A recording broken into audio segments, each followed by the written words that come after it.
बिस्मिल्लाहिर्रहमानिर्रहीम। अस्सलामु अलैकुम।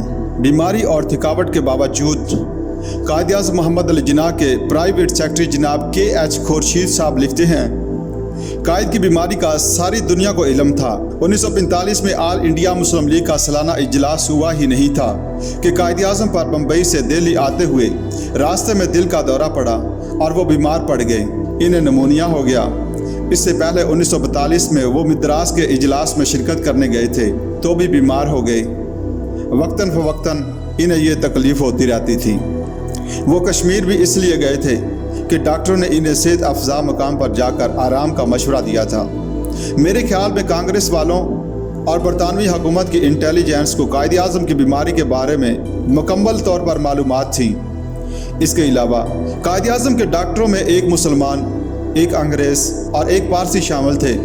मुसलमान डॉक्टर थे कर्नल रहमान भावलपुर वाले। अंग्रेज़ डॉक्टर का नाम पीटी था जो दिल्ली के थे और पारसी डॉक्टर का नाम कमांडर जॉर्ज पटेल था। कोई ये कहे कि साहब कायद-ए-आज़म का डॉक्टर मुसलमान था और इसने इस बात को खुफिया रखा, तो मेरा नहीं ख्याल कि अंग्रेज़ और पारसी डॉक्टर की वसातत से बात दूसरों तक ना पहुंचती। उम्र के लिहाज से कायद की सेहत मुझे नॉर्मल लगती थी। यानी आप अंदाज़ा लगाएं कि 1946 में उनकी उम्र 76 बरस की थी, जबकि एशिया बिलखसूस बरसगीर में 60 बरस के बाद बुढ़ापा शुरू हो जाता है। मगर कायद-ए-आज़म की सेहत ठीक ठाक थी। इनके हाथ की गिरफ्त बहुत मजबूत थी। इनकी चाल में एक तवानाई और तेज़ी थी। इनकी आवाज़ में एक रोब था। वो ज़माना कायद-ए-आज़म के लिए इंतहाई मसरूफियत का था और हालात का तकाजा भी यही था कि वो हर काम वक़्त पर करें। इसलिए कायद-ए-आज़म की ज़िंदगी में एक बाकायदगी थी। लेकिन आप तो जानते हैं कि सियासत में बाज़ औक़ात मामूलात से हट कर भी काम करना पड़ता है। जलसे और तकरीरें वगैरह करने में रात के 2-3 बज जाते हैं। अखबारी बयानात देना होते हैं, खतूत वगैरह लिखने होते हैं। इसी तरह कई मरतबा कायद-ए-आज़म का शेड्यूल और मामूलात बिगड़ जाते थे। और उम्र के इस मरहले में अगर मामूल बिगड़े तो इंसान थक भी जाता है। बाज़ औक़ात कायद-ए-आज़म को थकावट वगैरह महसूस होती। मिसाल के तौर पर जब हम बंगाल में गए और वहाँ 1945-46 का इलेक्शन हुआ तो ट्रेन को कलकत्ता से गुवाहाटी जाते हुए 72 घंटे लगे, जबकि इसके मामूल का वक्त 48 घंटे था। इस तमाम अरसा में हम लोग जागते ही रहे, क्योंकि वहाँ कायद-ए-आज़म काफ़ी अरसा के बाद गए और अवाम के बड़े बड़े हजूम हर जगह इकट्ठे हो जाते थे, जिसके बायस ट्रेन हर 10 मिनट के बाद रुकती थी। जाहिर है कि इस हालत में आदमी को थकावट हो ही जाती है। जनाब के.एच. खुर्शीद साहब ने कहा, कायद-ए-आज़म को लियाकत अली खान पर पूरा एतमाद था। लियाकत अली खान का मिजाज बहुत धीमा था, जिसे हम अंग्रेज़ी में कूल माइंड आदमी कहते हैं, जो बहुत सोच समझ कर फैसला करता है।